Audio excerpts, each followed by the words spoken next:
This was basically just a part to create awareness about some of the new trends in the industry about ESG, which I'm sure that a lot of us are knowing. A lot of things have been done on sustainability, but yes, ESG is a combined concept now, and it will be just being picked up by a lot of entities. I'm sure that a lot of companies here, people coming from different companies, will be open to it. But that has to become a trend. It has to become a kind of a practice across industry, across our society, in order to make the industry more sustainable. Now let's move on to Gavin Kerr, who is the country manager for New Farm in New Zealand, and I would like him to narrate his experience about New Zealand industry, of the crop protection industry market, and what is his experience in New Zealand. FICCI, can you put up Gavin on screen?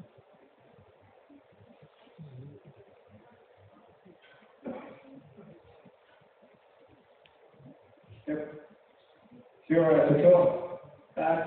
Thank you for the opportunity to present today. I'm going to talk about keeping the focus on values within New Zealand. I think a lot of the topics are very aligned with what we've been talking to in the previous session.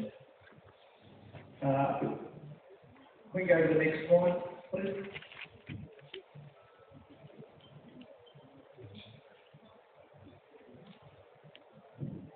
So today I'm going to talk to you about what a great time to be involved in agriculture, what I believe specifically here in New Zealand. I'm going to talk about our role in ensuring the sector is focused on the value agricultural chemicals create rather than the cost, and the challenges our sector faces here at the moment here in New Zealand. And what we're doing here at New Farm in New Zealand to overcome these challenges and turn them into opportunities to keep the focus on values. Lost my presentation, so I'll just keep moving. I'll go to the next slide if I could. I thought I'd just start with whereabouts are we in little old New Zealand. So we've got a population of 5 million. We're certainly very well known for our farming and also for the I'll go to the next slide, please. So it's a great time to be involved in agriculture. Demand for our solutions is growing. The need for cost yield return back with sustainable innovation has never been greater. One of our biggest threats is just not letting our teams, our organisations getting just too overwhelmed with the number of challenges facing the industry at this point in time. Pre-COVID, every sector I visited showed high or above average returns, but what I often hear is people focusing on the challenge they're facing, the negatives rather than the possibilities. Farmers are often in the spotlight all for the wrong reasons, and they are more often than not under the scrutiny of personal bias or judgment, which has been flung around loosely on social media rather than being based on facts. And this is a major challenge for us in our industry here, and social media is certainly putting a problem to this. With the impact of COVID, things in New Zealand changed slightly. Agriculture was swiftly deemed as an essential service, and this came with the realisation in its role as being a global population, shining a light on the value that agriculture was created.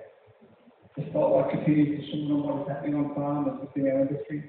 Farmers have never been under the pressure and what they grow, how they grow, how they treat it.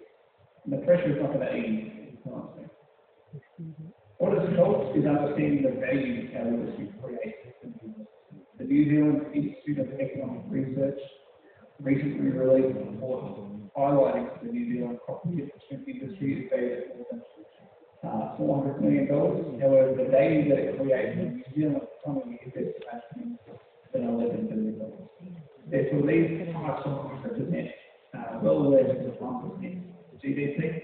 However, the business industry they contribute is more than 10%. So this value creation ratio is relevant to each and every farm that we deal with, depending on the farming practice.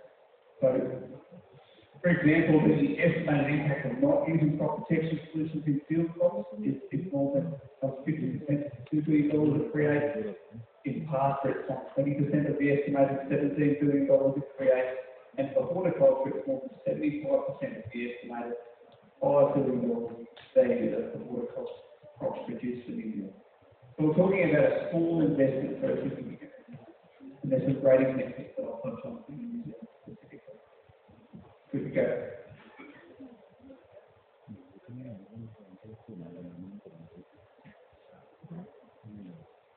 So these are two examples on the right-hand side of the property. Kiwi fruit.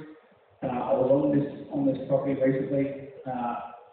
We use a product here called High-Cane. It's a bud breaker. It's more beautiful bud breaker and flowering.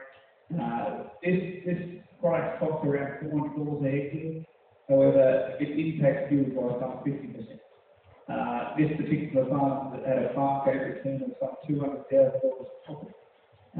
So this product was a significant part of this program, and the industry is designated without it. Industry value to decline by some $300 million. So these growers aren't worried about the cost of the product; they're certainly worried about the quality of the product and how to get the most out. The other example I can touch on is maize. It's a breakdown of the cost in New Zealand of growing a maize crop. Without crop protection, yield would decline by some 30%. And what we've shown here is that the crop protection account, that for every 1 cent spent, you get a kilo of dye. So we're talking again about a very small investment for a big return. So focusing on the data we're creating is key. And there's always challenges facing each and every market here with this value creation step, which is often too missed. Can we go to the next slide, please? And I'll just touch on the challenges. And these are just some of the challenges facing our industry. There's certainly plenty more that I'll touch on as much go for us right now. So farmers are in the spotlight. Everyone is becoming an expert on what that farmer should be doing, and they're using social media to really, express that opinion and putting a lot of pressure on the farmer. Environmental costs are rising. Every single conversation we're having is around sustainability, and our aim is to make sure that these decisions aligned to increasing environmental costs are also sustainable. Regulatory pressure is increasing. The use of agricultural chemicals has never been under more scrutiny from regulators and consumers, and it's getting a lot harder to bring solutions to market in New Zealand. That's a small market. A lot of companies are not just skipping New Zealand because it's just getting too hard, and the means sales are missing out on the latest technology. The need for adoption of technology has never been greater. Many farmers are just a bit confused around the number of options, and it's trying to understand which option and where it fits within the program. And then we think about we must use what we have to sustain. Never before has an applicator been under more pressure in terms of how they spray and what is applied. And New Zealand farmers are getting away from spraying. They're getting other people to come and do it for them. It's getting far too hard to just store or spray the chemicals. So they'll get a contractor to do it. And then lastly, the consumer pressure is certainly increasing, often without any understanding of the way the healthy plant and what role crop protection products play in keeping plants healthy. All too often, the community's understanding of the missing just simply limited. I can go to the next slide. So what we're doing here in New Zealand at New Farms is to overcome some of these challenges. That's what's come up, is making sure that the customer is at the centre of everything we do. So we're end user driven, but we're certainly customer focused. We plan and we plan and we plan again. We plan at all levels of the customer, right through distribution, from the store level right through, and at a farming level and at a contract level. Business planning is at the heart of what we get up to, and then we're market planning as well. We know exactly how much we're aiming to produce, where it's going to go, and what particular crop it's going to go into, and what price we sell that for. We're technically driven, but we're backed by quality. Quality is everything. Our farmers can't afford to not have that reliance on quality. And we pride ourselves on an R&D approach backed by quality. We use what we have sustainably to explore its potential. We have really large focus on spray application, spend a lot of time training around spray application, and we've partnered up with some strong spray application partners. And then lastly, we challenge end users to work with suppliers that are focused on improving their business, not just trying to sell them something, but understanding fully when, how, and why a product needs to be applied. the cost. We go to the last one. The last slide, please. And then in summary, just wanted to wrap up with it's a great time to be in agriculture. The focus is to be on the value you're creating, cost, opportunities and certainty in the future is bright, as long as the decisions are based on facts. Thank you very much for the opportunity to present. Thanks, Kevin. Thanks a lot, Kevin. I'm sure that you can hear us. We have some bit of. Okay. Now we can hear you.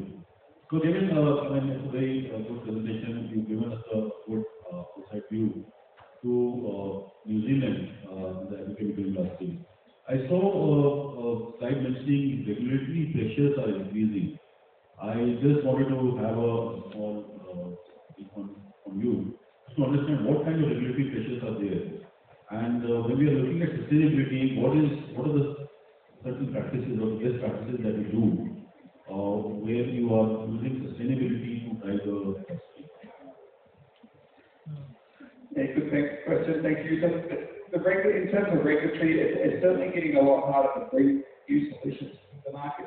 It takes a lot longer, and when it gets so hard, a lot of companies ignore them. It's too hard to bring them to New Zealand. And then what we have available to spray is also under a lot of pressure. So we're losing a lot of options, which puts a lot of pressure on the new chemistry, and then we end up with good. So there's a two parts to that solution. Sustainability, there's so much to that. Every chemical conversation right now we have it has to do with sustainability, whether it's in the recycling of the agrochemicals, there's a real move to get plastic off the farm, whether it's the pressure on water management and water regulation. But there's so much to that sustainability conversation.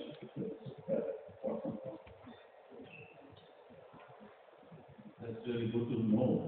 In fact, these are some things that we can also look at implementing in India.